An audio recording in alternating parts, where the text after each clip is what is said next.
يا صباح الخير عليكم، ازيكم عاملين ايه؟ يا رب تكونوا بخير. اللهم صل وسلم وبارك على سيدنا محمد وعلى اله وصحبه اجمعين.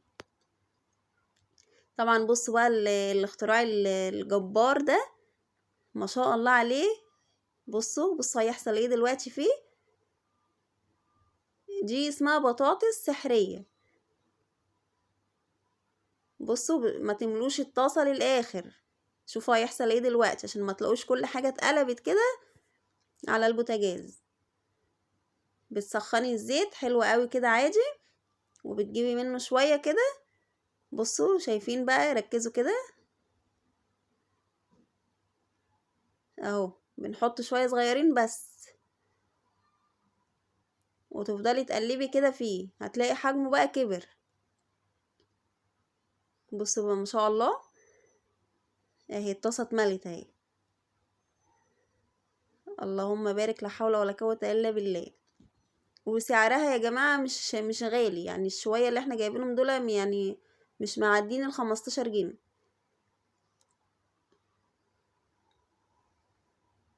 وعايزة اقول لكم طعمها بجد وهم، يعني تحفة.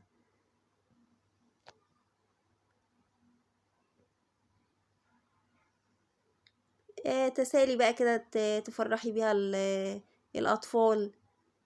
في السهرة كده بقى بتتفرجي على مسرحية ولا فيلم حلو كده، تقومي عاملة بقى الحاجات الحلوة دي اهو. بصوا طبعا دي اشكالها ايه، زي ما انا وريتها لكم كده. فيها كذا شكل بقى، هي على بعضها كده اهو. نحط شوية برضو صغيرين تاني ونقلب حلو قوي كده. طبعا جوزي اول بقى ما جابها بقى لقاها في السوبر ماركت، فجابها بقى ايه وعملها لنا بقى اهو. ما شاء الله الشوية اللي احنا حطيناهم الصغيرين دول، بصي يعملوا لك طبق ايه محترم، مع مشروب بقى سخن كده، مع تقطعي برتقان. تبقى ان شاء الله سهرة ايه لذيذة كده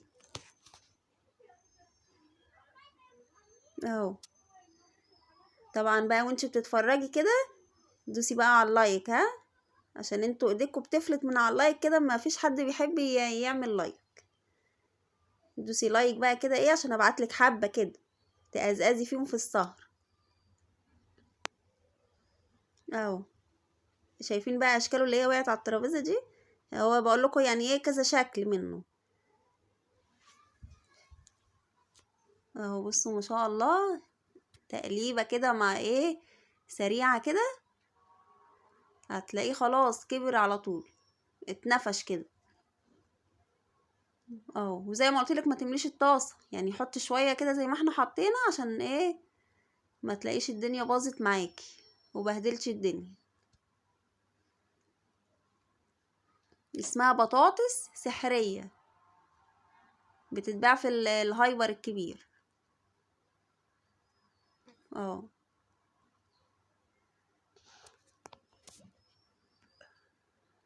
جميلة قوي، جربوها ان شاء الله تعجبكم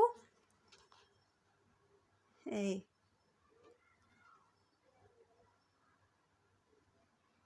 طبعا اسهل لكم لو عندكم اللي هي اللي بتطلع البطاطس دي احلى. انا كان عندي واتكسرت بصراحة، فقلت ان شاء الله لما انزل كده ابقى ايه اشتري واحدة تاني اهو.